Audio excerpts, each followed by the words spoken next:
goal to run a marathon.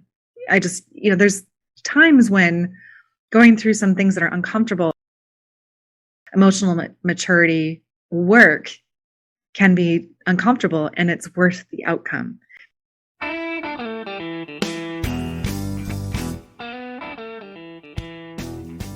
Welcome to Soul Logic, not your breathy spirituality.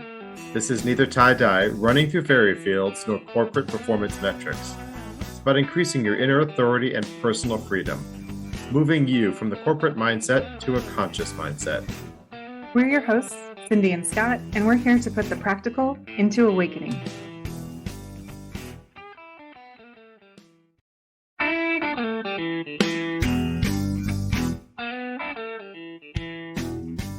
Welcome to Soul Logic, not your breathy spirituality. This is neither tie-dye, running through fairy fields, nor corporate performance metrics. It's about increasing your inner authority and personal freedom, moving you from the corporate mindset to a conscious mindset. We're your hosts, Cindy and Scott, and we're here to put the practical into awakening.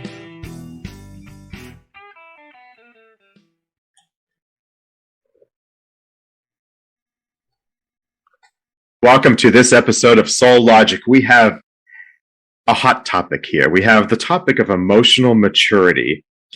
Cindy and I are going to be talking about the signs, maybe the indicators when you're having a conversation with somebody and you recognize that maybe they're not at the same level of emotional maturity as you might be. And one thing that I've personally noticed is that the more that I continue along this path of awakening, as we mentioned quite a few podcasts ago, it does require us to take personal responsibility, right? Taking responsibility for our actions.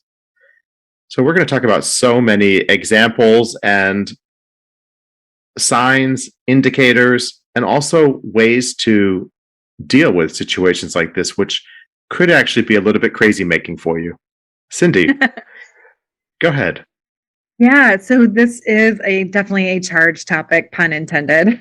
We are all fired up about this. I think when you start on the spiritual journey and you start going in, you can't help but develop some emotional maturity. It doesn't make you perfect by any means, but that just the act of having self-reflection, understanding your actions, your behaviors, also understanding that we're all one together and that actions of others aren't always directed at you. It's not always about you. I think that's one of the key things for me. And so I think it's such a hot topic in our world. I think, honestly, if we talk about divide, I mean, some of it's starting to be like emotional maturity and emotional immaturity, where you have terms like owning our actions is what comes to mind after you've said all of that, right? The more that we are on this path, the path requires us to spend more time with ourselves, to reflect. What I've seen, at least, is more comfortable owning our actions. And I'll say owning my actions, right? I've become more comfortable owning my actions. And those actions that are not so pleasing, I'm like, okay. But I look at it with more compassion. I say, okay, you know what? Maybe I didn't do so great in that scenario or in that situation. I understand why. And I'm kind of willing then to back up a little bit, be the observer, and find out what the triggers might have been, what made me respond a certain way, or even react a certain way. We'll talk about reacting and responding in a little bit. But I think that the point that you made, and that's what I've seen, is that people that do take things so personally, everything is some personal attack. No, it's not. Yeah, and I think actually you bring up a good point. I was actually saying it's not always about me, but you're right in saying it's also not always about them, right? And I think it's that discernment when you get that emotional maturity is to understand, oh, this is something exterior to me or to them, and circumstances are happening and I'm reacting. To your point, we'll talk about that in a minute. I'm reacting. And so can I stop myself for a moment, reflect on what's happening, and then change my thoughts, change my behaviors to be more congruent with a more mature approach to our emotions. And that right there is the important thing. Can I stop for a moment? And sometimes when it's a charged topic, just that ability to recognize that and actually do it, right? Putting the pause in the conversation can be challenging. It's true. We talked about that in a prior podcast, but it's really, really key, I think, to we talked about it in the context of tapping into our intuition, but it's also really important in this context of tapping into our emotions to say, oh, let's have a check here. And actually, you can even ask the person, like, hey, I'm having a moment, or don't even have to ask. You can say, hey, I'm having a moment. Let me just check in with myself. Or you can say, hey, is this actually about me? Is this about you? Is this about something not happening between us right now? And you're just, something's bothering you outside of this conversation. That takes a lot of maturity to ask, to recognize, and then to ask those questions, whether it's you're asking it of yourself internally or you're actually verbalizing it to another person. But let's just go at it with let's just talk about gaslighting. Let's just Okay. there. Let's go there. And it's the ultimate, I think, emotional immaturity that you can have. And it stems from insecurity, certainly lack of self-reflection, inability of a person to handle the emotions of maybe hurting someone's feelings or doing something wrong to somebody. So it's just like flat out denial. Like, I will just make them feel so wrong. And like, how could they ever have thought that? Because I personally can't handle the emotions that, like, I don't want to feel like I'm a bad person. I don't want to feel like I hurt a person. So I'm just going to stiff arm it and deny. And it's the most immature thing I think a person can do. And hurtful and crazy making. I mean, it will make you absolutely nuts, right? When somebody continues to deny that which you've seen, that which you know, that which you've read, that which you've heard, and they deny it, and you question your sanity. You do. Totally. You do. Have you ever seen that movie, Cindy, Gaslight? Well, no, you were talking about it, but I have never seen it. So I did not know this is where the term came from. Tell everybody the gist of the story. There's a movie called Gaslight. It's a black and white movie. It was made, I think, in the late 40s or early 50s. It's a fantastic movie. You probably see it on Netflix, or I think even on YouTube. It might even be there. And if I'm not mistaken, it's actually where the term gaslighting came from this movie. I won't tell you the plot of the movie, but it's a great movie. And you can see how even 70, 80 years ago, 70 years ago, right? Probably, where this behavior is as applicable as it is today. The difference being that today, the behavior can be on social media, can be, it's more rapidly available to us in many different formats versus just face to face and, person to person. But gaslighting it's so rampant. What you said is so important. It's really covering up their insecurity and their inability to deal with whatever might come next in a conversation that probably needs to be a mature conversation, right? Mature. Just that sounded immature. Let's just clarify. A mature conversation. Absolutely. Yeah. A mature conversation that person, because of their level of emotional immaturity, is not able to have. It's true. And I think it's an opportunity. So here, two things that made me think of that. One, human nature, right? Since the 50s and before, we've been gaslighting each other. Now we just have a term for it. And I think you're right. Social media has allowed that to exponentially ramp itself up in some ways. But now we have a name for this, what people are doing to one another. And it feels, to your point, it feels terrible. It's hurtful. And even as a mature or a maturing person emotionally, I even have a hard time. I don't, as you're speaking, I'm like, one thing you could do about that is actually say, oh, hey, I think you could actually try to address it. I think that's probably a slippery slope, because if you've got somebody who's gaslighting you that hard and really cannot tap into any emotion of doing somebody wrong, it may not go well. But it might be worth a shot. I don't know. What are your thoughts, Scott? I've done it before, and it's going to go one of two ways. More often than not, it doesn't go well because they don't believe anything is wrong, right? I mean, they're really trying to protect themselves, and if they're in that continual state of denial and they're telling you that what you've seen or whatever you've seen, what you've heard, what you've read is not what you've seen, heard, or read, just to give a couple of examples, and you say that's not true, they continue the denial. The denial continues, basically. And it is a slippery slope. And the more you go down that slope, the more you slide. It's like being on a mountainside with scree. and you're just like, really, you cannot get solid footing because they will not allow it. That's what I've seen. They absolutely will not allow it as a way to protect themselves. Good visual. I actually, I have experienced that. I will share a story. I was dating a guy, and we were on a hike, and he said something that was incredibly hurtful to me. It really hurt my feelings. Like, I'm not a crier, and it brought tears to my eyes. And I couldn't address it in the moment because I would cry, and that would embarrass me. And so I wasn't going to do that. Right? Emotionally mature or not, I had to go process that. But I had a conversation with him later, just saying, hey, when you said this really, it hurt my feelings. It made me feel like, your prior statement that you cared about this topic, like that wasn't real. Like it was all just fake. I don't remember my exact words, but his response, I remember. The first response was, oh, well, I was just channeling you. It was a pretty sharp, hurtful comment that he sent back to me. And I'm a lot of things. I can certainly be sharp, I'm sure. But in that moment, I know that wasn't true. And so I was like, oh, so I was really triggered by that. So I guess I did pause. And in the pause, I said, oh, that's an interesting answer or interesting take on the situation. And I just stopped talking. I just let some silence hang between us. Not necessarily on purpose, but I was also just trying to process what he just said to me because it was so out of left field and definitely felt like gaslighting to me. I'm like, I know I was not putting out sharp, kind of mean energy into our conversation. And his next response to me then, after the silence, was, oh, well, I was just joking. So my interpretation of that is, one, it wasn't me, it was you, right? So I'm already seeing in some emotional immaturity. An emotionally mature person would say, oh my gosh, I'm so sorry. I did not mean it that way. Or I didn't mean to hurt your feelings.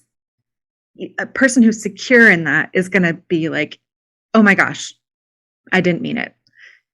And so for the first response to be, oh, it's not me, it's you.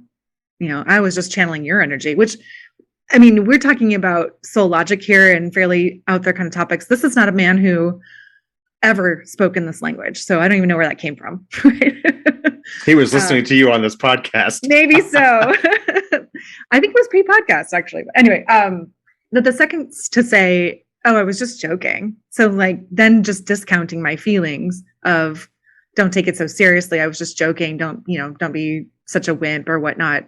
Also didn't feel good. So then we're kind of moving from gaslighting to just straight, not taking responsibility for himself and making me feel bad, putting the responsibility back on me. And I'd already owned the emotion. I wasn't blaming him. I said that it just made me feel this way and wanted to talk to you about it. And then finally he said, oh, I'm sorry. And so it just didn't, you can just sort of see the fight or flight in that conversation with him, right? Where it was like, oh, like, I don't want to be a bad person. That's not who I see myself. So it must not be me. It must have been you. And then when that didn't land, because I wasn't accepting that, it was, oh, well, we'll just joke it off. Like, ha ha ha, we'll just laugh this off. And like, it didn't mean anything. And when that didn't land, then the apology came. So I just think, I was just trying to process. I was definitely trying to not make him wrong. We all say things. I have hurt people's feelings before. We all say stuff or do stuff that we don't understand how it's going to be received by the other person. But an emotionally mature person, I think, would listen to be like, oh my gosh, I'm so sorry. I didn't mean to do that. A step further than that would be like, tell me more about how that made you feel. Tell me more. Tell me how I can avoid doing that in the future. There's lots of ways to approach emotional maturity. You've said so much. I have like 10 different things I want to comment on, but let me just start with the last one before I forget it, because there's some other ones that are kind of filed away here. You said at the end, oh, I'm so sorry. Tell me what I can do to avoid that in the future, right? Yeah, you're probably not going to hear that from a person that's emotionally immature because they don't want to take that responsibility. It's just, I don't want to say it's not in their DNA. I suspect it could be learned, but it's going to take quite a bit of effort, probably on their part, right, to be able to shift the way that they've been for probably a long period of time, is to take that responsibility to really find out what did they do to upset you, and how can it be avoided in the future? Again, them needing to take responsibility to do that.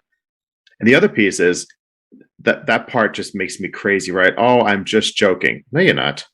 You weren't, and you're not joking. And that's just a convenient and easy way to, again, not take responsibility for what you said because you want to end the conversation as quickly as possible. And just simply, it just like minimize the whole thing. Oh, it's nothing. Just brush it off. No. Yeah. I mean, we could have been joking, but to just say, oh, I was just joking, minimizes it. I mean, again, I've joked and hurt people's feelings and like immediately apologize, right? Just like I'm being funny and not really thinking it through. So I think he could have just been joking. It's still kind of hurtful. You know, there's probably some truth. I think, isn't there a saying that there's truth in every joke? I've never heard it, but it sounds like it could be very true. Yeah, you're right. I think there's some saying out there that says 10% of every joke is true, or at least 10% of every joke is true.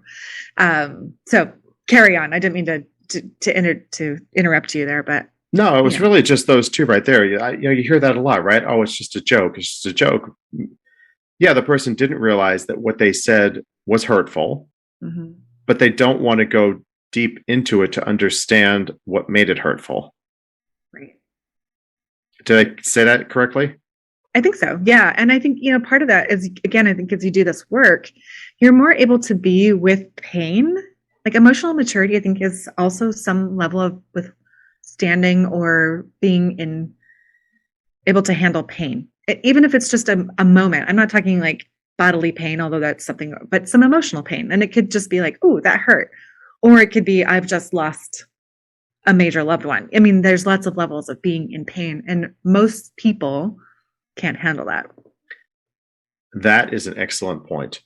That is an excellent point. And look, in all fairness, I don't think that we have been really educated on how to. Also a good point. Right? Number one. And secondly, I think the more time that we spend in front of our computers and our iPads and hooked up to apps and our devices, the less actual human contact we have, the less opportunity we're getting on a day-by-day basis to practice being more human, to practice compassion, to develop these skills.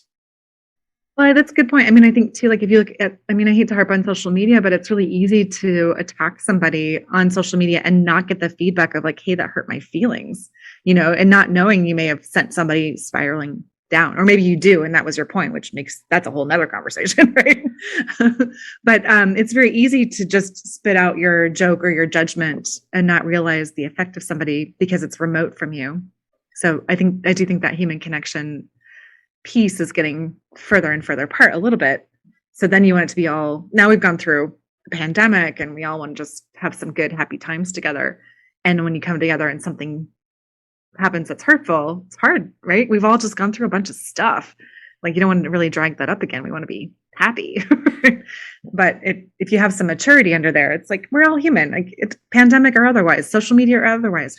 We can have some maturity around how we interact with people. Absolutely. So let's briefly touch on ghosting, because it's another thing that seems to be very prevalent. It's a word that probably didn't exist in this form 10 years ago, right? Maybe 5 years ago. I don't even, it seems very recent to me. And let's talk about that. And then we'll go into a short break and come back and go into the second part of the segment. So what do you think about ghosting? Oh, well, it's rude. Right? It is, again, like gaslighting, like the epitome of emotional immaturity. Yeah. What did I do? You're left holding the bag. You're left questioning yourself. You start thinking that you're crazy. Like you start analyzing your actions over and over. Okay, did I do that? What happened? Yeah.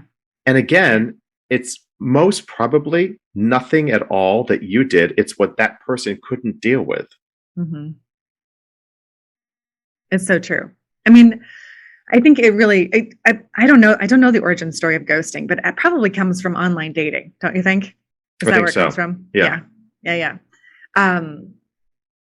And I think, again, it's just like the inability to be in pain, like the handling rejection or giving rejection. It's hard on both sides. I don't like to tell people like, hey, this isn't a fit if it's like a really nice person, but it requires, if you're emotionally mature, you can just say, hey, I really liked meeting you. It's not a fit for me. Thank you so much, or whatever. Right. Good luck to you or whatever. And a mature response is, I wish you luck too. Right? Exactly. And you move on. It's really not personal in that regard. Now, it does get a little bit more hurtful when you've gone into 3, 4, 5 dates or whatever, and then somebody, you've gone out, you've met, you start to develop some kind of connection, not that it's ready for marriage, but, and then they just disappear. That level, I think that kind of ghosting is really immature and really, really hurtful to people. And just, again, I think that the maturity to say something that it's, to not ghost, and also the maturity to receive any negativity that might come back to you, just knowing that a lot of people can't handle it and it's okay. And just, Yeah. Yeah. Well said. Let's take a short break. We're going to come back and talk about responding versus reacting.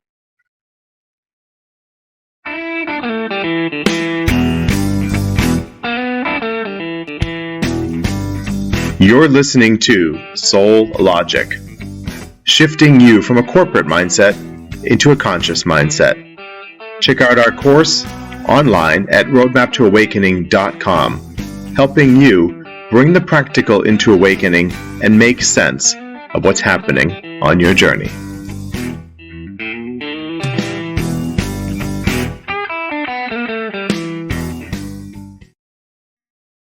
When do we react or when do we respond? And I've been in those highly charged situations where the triggers are flying and it's really intense. And as much as I've wanted to respond, I have reacted and it hasn't been pretty. And one thing that I've found is, you talk about stopping or pausing, is I have this acronym that I learned back in coaching training, and it's so applicable, and it's one I share all the time. It's wait. Why am I talking? And sometimes I want to use as what am I thinking?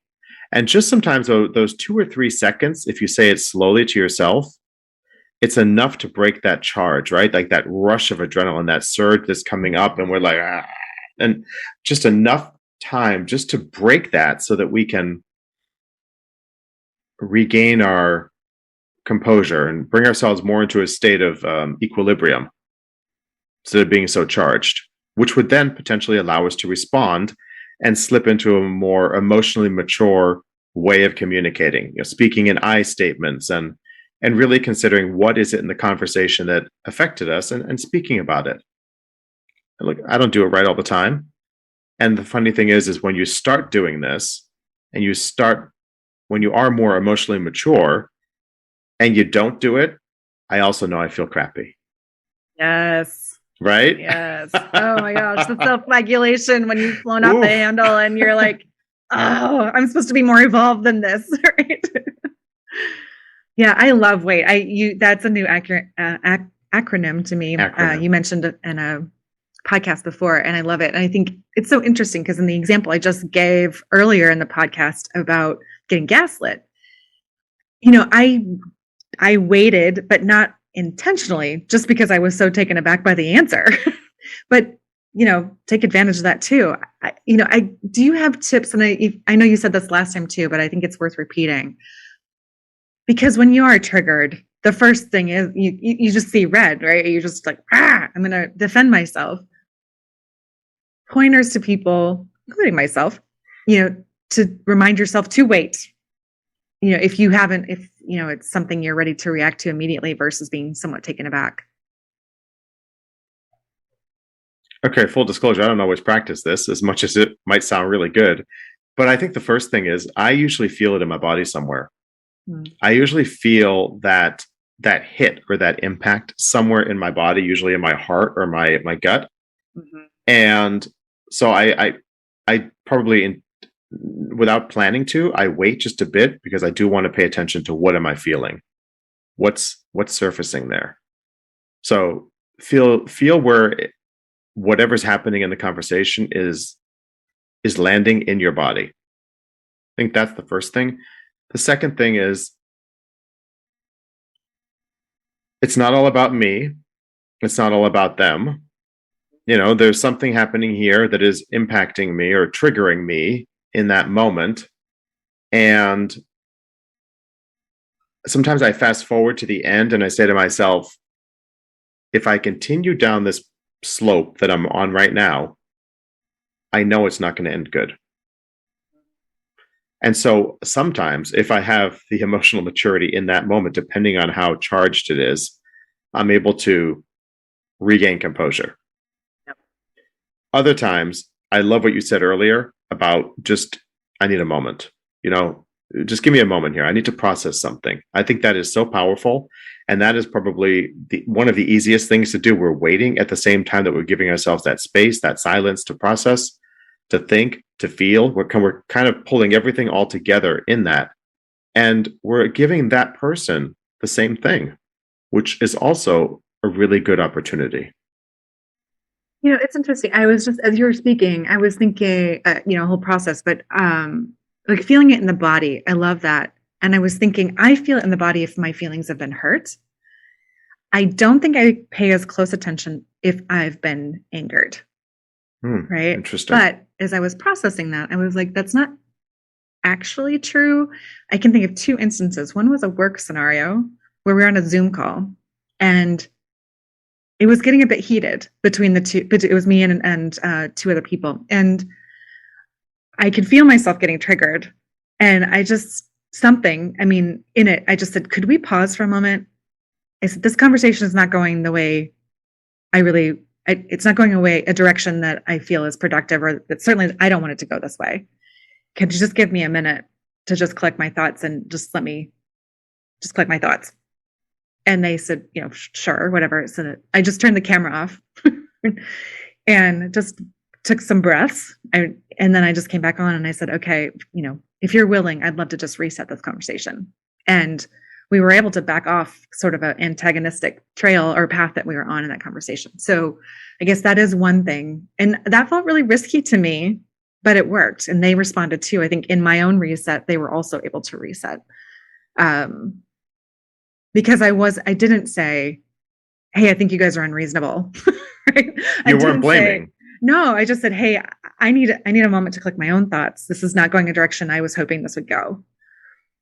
And I think in that, it was also, I didn't explicitly invite them to do the same, but I think in the moments of time out, if you will, they weren't going, oh my God, she's such a jerk, because I wasn't continuing the antagonism, like, I just need a minute. It was just, oh, hang on a second, let me catch myself. So I think that worked for me. It may not work in every situation, but I was really grateful. And that conversation and that relationship actually strengthened, honestly, because we were able to just pull ourselves back from the cliff. The second one I can think of was also a relationship story. I seem to have a lot of those. It was at the end of a relationship, my most recent one. And because of COVID, we were still living together for a little bit longer than what you would normally do when your relationship's ending. And there had been some things I had explicitly asked him to do. And it felt to me he was explicitly ignoring them. And I was triggered.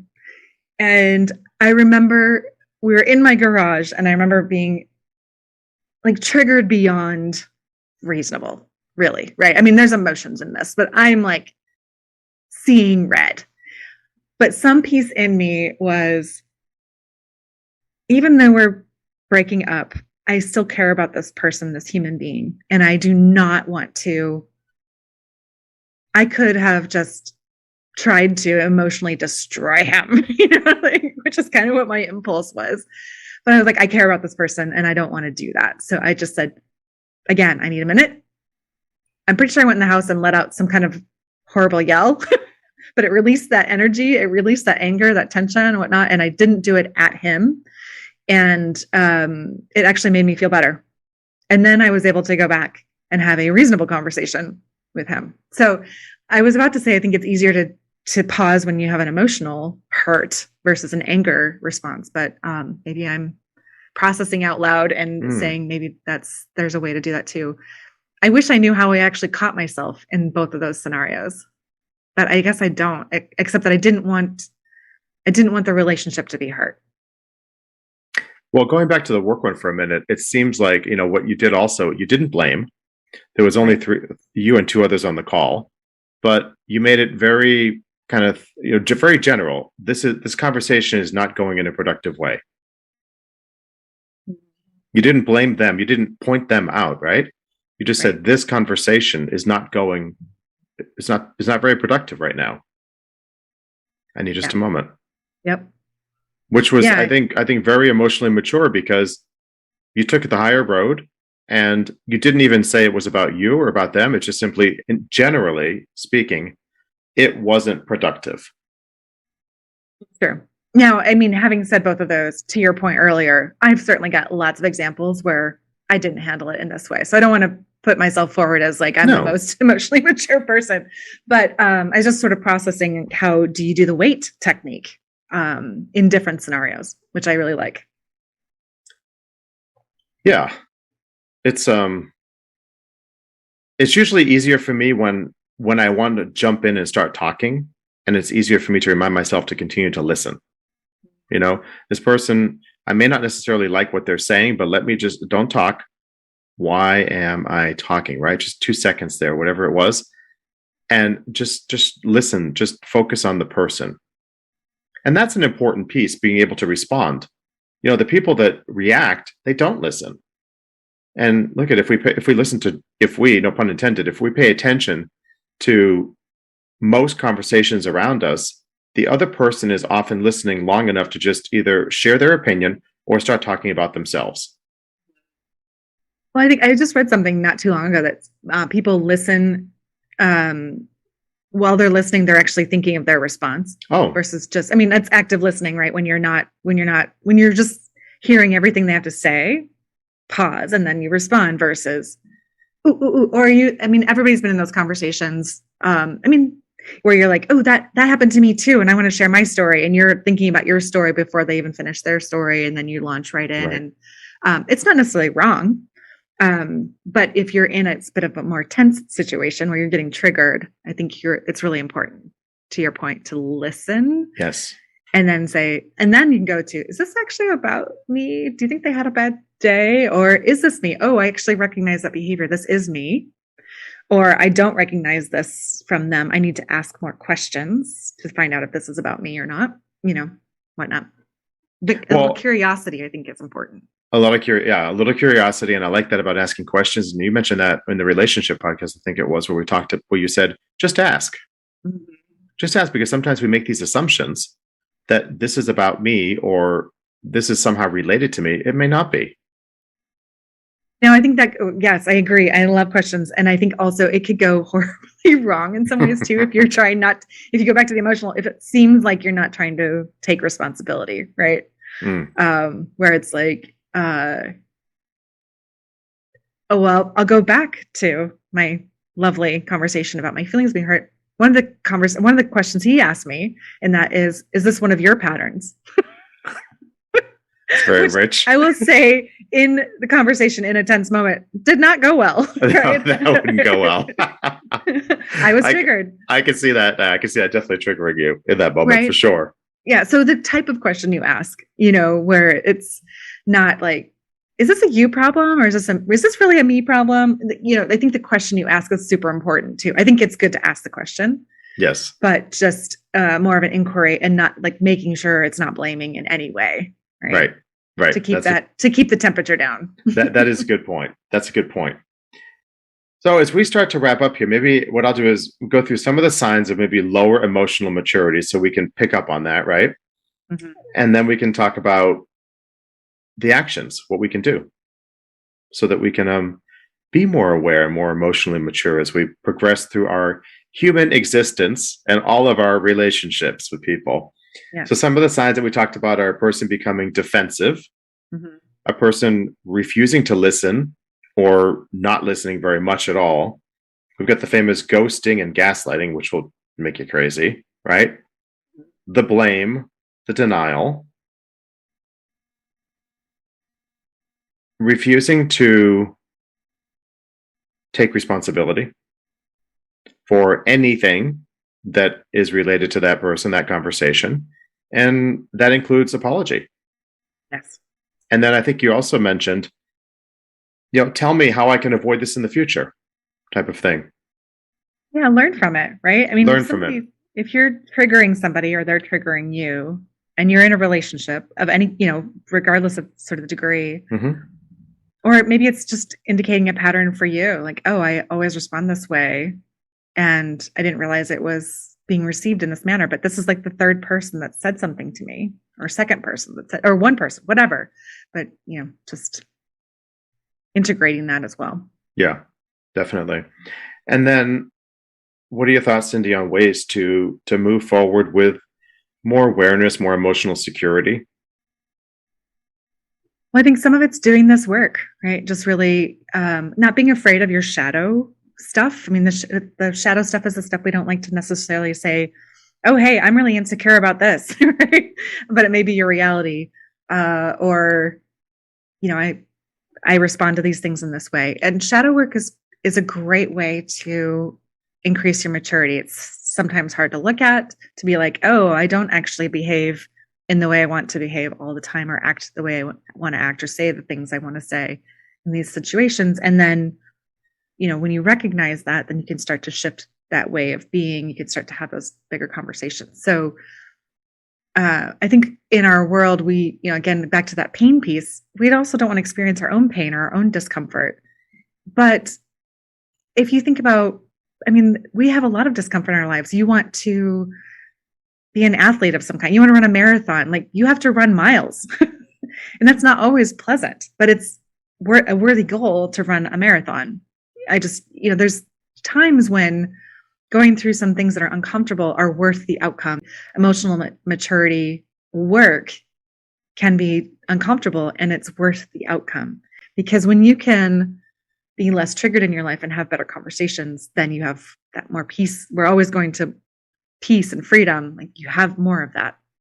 And I like when you just said about it's not comfortable. The pain is not comfortable. But here's the thing also, the more we start to do it and practice with it, we build up our confidence around it, and we start to understand how we're going to respond in a certain situation or be triggered in a situation. So we can anticipate what might be there, but we've developed more confidence around it. So it makes us more willing to be more emotionally mature, right? Taking that responsibility instead of waiting for the other person to do it, and surprise, they don't do it and we don't do it. And then we walk away feeling incomplete in the conversation, frustrated, angry, disrespected, whatever it might be. And guess what? The other person probably does too.